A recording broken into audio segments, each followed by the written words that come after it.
All right. Welcome everyone to the Road to One, where we get to hear people's stories about how they got to their first deal. Today we have Heather Kiddoo. Welcome. Hi, thank you. Thanks for having me. I'm super excited. Me too.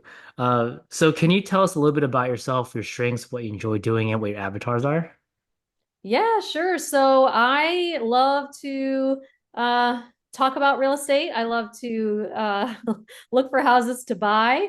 And I'm super into this. I got into real estate after selling my gym about a year ago to start a family business. And so I've been learning and learning and learning as much as I can. And because of that, personality type A trait of mine, I decided to become a TC first. So I'm like, I used to be a real estate agent years ago, so traditional real estate, understood all of that, but this Mhm. creative finance stuff that I heard after I found Pace Morby on YouTube kind of threw me for a loop. So I'm like, okay, I have to learn, got to learn all about this. I met Molly, joined top tier TC, learned all about the contracts, behind the scenes, how this all works, all these different deal types. And that ultimately led me to having a lot more confidence to begin my real estate investing journey and starting my own portfolio. So I would say my avatars are TC, integrator, private money lender. Okay, very cool. Uh, Yeah. so what made you decide to sell your gym? Oh my gosh. Well, the main reason is that it was a lot of work for not like I'm spending 12 to 15 hours a day working on the gym and I'm not making very much money. And I'm like, and I really wanted like as you get older, right, and you have kids and you're probably not there yet, but they get old enough and they go to college and we spend Mhm. all this time talking about what are you going to be when you grow up? What are you going to be when you grow up? You got to go off to college. You got to get a degree. I know you don't know what you want to be. It's like all this soul searching and sending them like away to learn what they want to be. I'm like, well, why can't we have a family business that we can all be in Mhm. together, right? Yeah. And I landed on that epiphany after owning a gym for so many years and spending all this time growing that business. And I'm like, I'm done. Like that my kids don't, I don't want my kids to, I want my kids to work hard, but if they're going to work this hard, I want it to be more lucrative for them. So I'm going to start something that we can all be a part of. And I've always been interested in real estate. And I'm like, I found Pace Morby. It was all kind of serendipitous how it happened. And I'm like, Mhm. this is what I'm going to do. So it was like, I don't find a buyer by this time, I'm going to shut it down. And so I found a buyer, sold it on creative finance because I learned about seller finance through Pace Movie. And Nice. I, yeah, I joined Sub 2 a year later, but that's why I sold it because I wanted to start a family business that my kids could be a part of and we could all do together. Yeah, that makes a ton of sense. I mean, I guess when you think of a gym, you don't really realize the hours that you have to stay open because you have some people that wake up like 5 o'clock in the morning, go to the gym, and then there's some people that like to go like, late at night. But one of the things that you mentioned that I never even thought about when I was growing up was when you go to college, it's a lot of soul searching. For me, college was just, okay, pick a major and then go, not really worrying about what is it, like finding out what is it you're good at, uh, Mm, which seems to be a super important aspect of life, understanding who you are, what you enjoy doing. yeah. Um, so after, I guess you had some experience as a doing real estate conventionally. Mm-hmm. What is it about real estate that really brought you back? So, when I did it conventionally, it was a lot different. Like I was the low man on the totem pole. I'm working for these agents who not working for, but I'm sitting in open houses for these agents who are bringing Mhm. millions of dollars of real estate every year, right? And Yeah. I learned a lot about that side of it.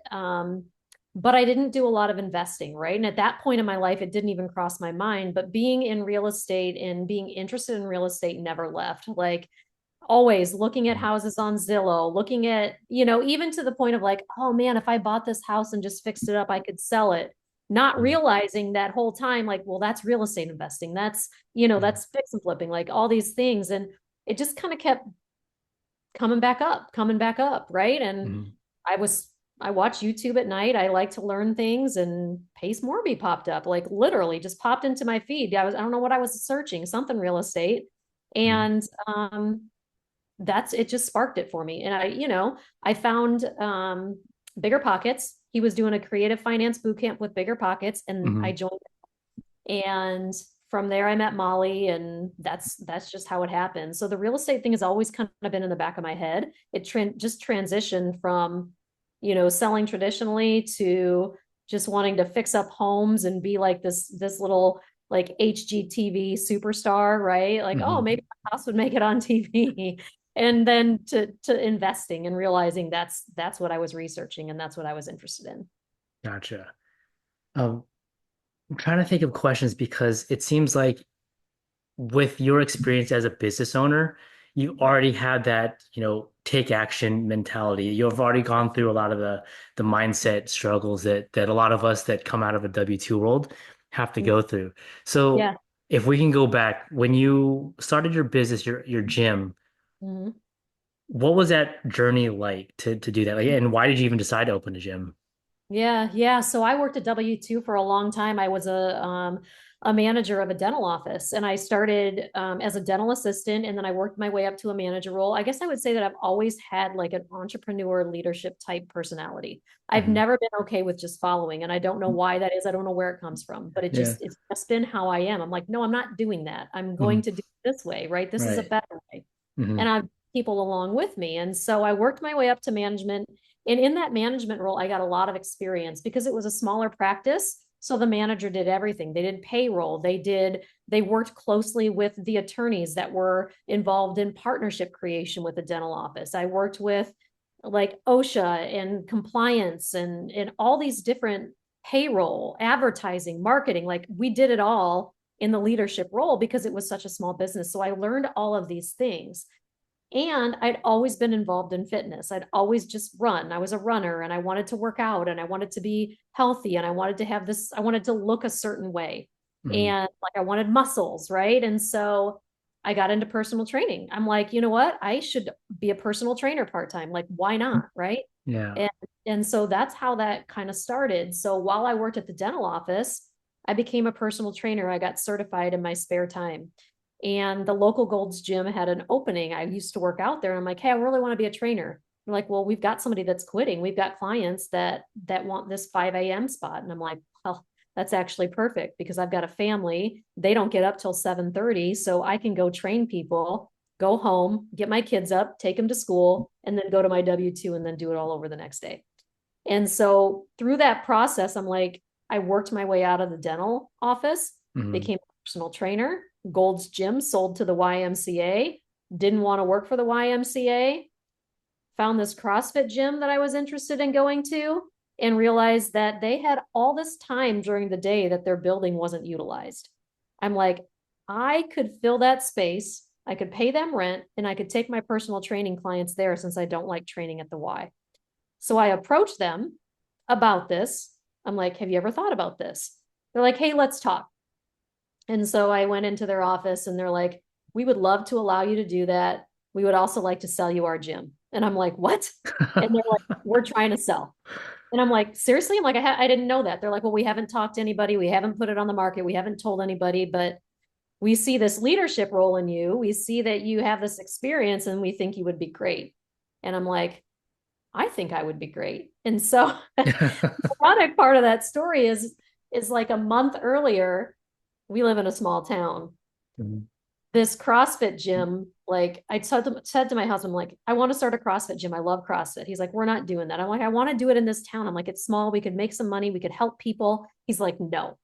A month later, a CrossFit gym opened down the street. And I'm like, I told you, like, if somebody, I said, if we don't do it, somebody else will. Mhm. And so then this opportunity came up to start and buy this gym. And I'm like, I'm doing it. Like, I didn't even ask him. I just came home and I told him, I said, we're buying a gym. And so that experience that I had running the dental office and leading people and doing payroll and all like book work and managing schedules and staff led me to the confidence to start this business, which later led me to the confidence to sell it and start this real estate thing. So it all kind of just trickled in. I mean, okay, so then let's back up because you you have all this action taking and confidence that you can do this and you've made it work, right? So Mm-hmm. then how did you grow up? Where did all this come from? I don't know, but it just is there and it's still there, right? Like Yeah. I love, I'm probably a little bit different than a lot of people. I'm a visionary and I'm also an integrator. So I can Hmm. have all these visions and I have this list of all these things that I want to do and I'm going to die at 125 before I get them all done, right? So people talk about retirement and they're like, I don't want to be bored. I'm like, I'm never going to be bored. Look at this list. But I don't know. And I mean, it's not to say that I never have self-doubt. I do, Hmm. right? Like Yeah. there's times that I would come home and I would cry and I'm like, I don't know if I can do this. Like, I don't know what I'm going to do next. Like the situation is happening and I don't have confidence. I don't know what to do.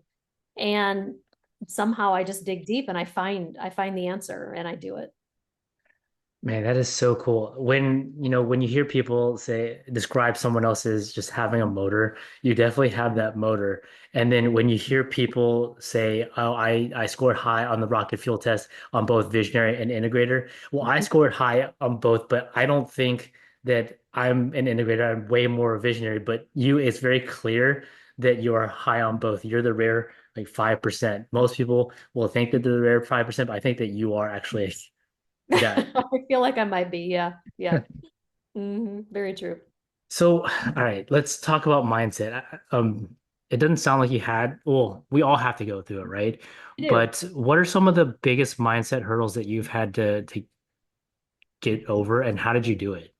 Yeah, so a lot of the mindset hurdles, like when I bought my gym, I'm like, how people have been working for these others that sold me the gym for a long time. They've been doing this type of fitness forever. I've just been a runner. Like, how are they going to take me seriously? And so that was a huge hurdle, right? Like, am I going to be able to come in and run this business successfully? Am I going to go under? What's going to happen? And it was a huge mindset hurdle. And I got over it because if I didn't take action and I didn't succeed, Mhm. the alternative was to not have the gym, and that wasn't an option.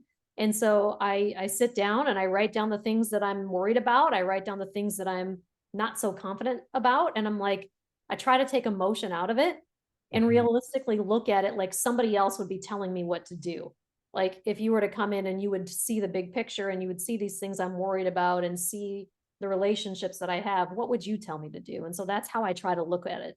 You did something, and then something else happened, and then like your Gold's Gym sold, right? And then you come Yeah. through and you say, all right, well, what's the problem? And then this is a solution. So you go and do it. And because you go out and you do you work on making that solution happen, an opportunity comes. hmm Yeah. So, A lot of it's so luck. well, I mean, you had to put yourself in that position in order to get that luck. And that's what a lot of people don't understand I is guess true. that, Yeah. yeah, they say, okay, well, you were lucky, but you also had to work very hard to get all these things led up to this point where now someone wants to sell you their gym. Yeah. Yeah. I know. I'll never forget that day. It was one of the most shocking days of my life. I'm like, wait, what? It was great too, though, right? Yeah, yeah, very cool. So I guess knowing what you know now, what's some advice you would give yourself uh, getting when you're first getting started? Yeah, I mean, I always the advice that I like to give is to find opportunities in failure, right? Mhm. I mean, we've all had those situations, and sometimes more often than not, where we're like, crap, like this is not what I wanted to happen. Like this is bad. Like this is happening to me and I don't like it and I'm upset or I'm crying, I'm nervous, I'm stressed. But there's always opportunity in that, right? Mhm. Even if it's really hard to find and it's really hard to get past that, and it's really traumatic, there's opportunity to learn or there's opportunity for something else to come out and out of it. And I always try to tell people, even in the most desperate times, and you feel like this is really bad, try to find something that you can take from it. And so I always try to give that advice for sure. And the next is imperfect action is way better than no action at all because Yeah. it's never going to be perfect, right? Mhm. But if you sit in this spot of everything having to be perfect, you don't ever do anything. And I was there a long time. And I'm like, well, it's not going to be perfect. So I'm not doing it. And I just sat there, right? I just sat in this one spot and I'm like, well, this is also terrible. And then the third, I think, is to utilize other strengths because for a long time, because of my type A personality with owning the gym, I did everything. I did everything by myself. I'm running this nutrition program. I'm running the personal training. I'm doing all these things. And I have these coaches that are amazing, Mhm. but I'm so type A. I'm like, if I don't do it, it's not going to be done right. And that absolutely wasn't true. So the first time that I allowed somebody to do something for me and it was amazing and they did way better than I would have done. Mhm. That opened up my eyes to partnership, sharing responsibility, and delegating. And it allowed me to work like on my business instead of in it all the time. And our revenue just kept going up and we were able to help more people. And so I've carried that with me as well throughout everything that I'm doing. What is it that you had to do to get to that point where you could actually delegate and feel comfortable doing it? I hired a business mentor. Okay, Yeah. And they helped me. Yep. In the gym space, I hired a mentor to help me. amazing. Hmm. Um, so, I mean, you have a really cool story. I mean, I think if anybody has a blueprint of what to do when you're trying to get your first deal, like this is what it is. Take action, do something. Don't just sit there and think about it, right? Because that's not going to get Yeah. you anywhere. No, it won't. No, I mean, I watched videos on the perfect house to buy. I mean, I bet you I've watched more Pace Morby videos than anybody in the world. I mean, I'm just like, okay, finally, I turned the damn thing off. Like I would not listen to it anymore. Like I'm like, you're not Mhm. watching one more thing until you buy a house. Yeah. And because you can learn and learn and learn and learn, but if you never take your knowledge and apply it, what's the point? I think that's a problem that a lot of people have too, is they just constantly absorb information and they think that they continue have to continue to watch videos and learn. But at some point, it's okay to just shut it off for a while and Yeah. go do the thing. Hmm. I totally agree. Like I'm addicted to learning, but unless I apply, I'm not going to move forward. Yeah. Yeah, exactly. Uh, Hmm. again, if you had not taken action and gone to the gym, that opportunity would not have presented itself to you. Very true. Yep, Yeah. very true. Well, I appreciate you coming on. How can people work with you? How can people reach out to you? Yeah, so I would say that the easiest way to reach out to me is Instagram. Mhm. The handle is Heather, Brilkiddoo. Yeah. Okay. All Hmm. right. We'll have that Yep. description in the we'll have that in the description. Awesome. Yeah, definitely. For Cool. sure. Well, again, appreciate you coming on. Do you have any parting words? No, I mean, just take action, go for it, do the thing, right? Yeah. Overcome the fears and the mindset, right? Do the task. Write down what you're worried about and write down a logical solution rather than an emotional response. That's what I suggest people do. Yeah, it's great advice. All right. Hmm. Well, thank you again. Yeah, you bet.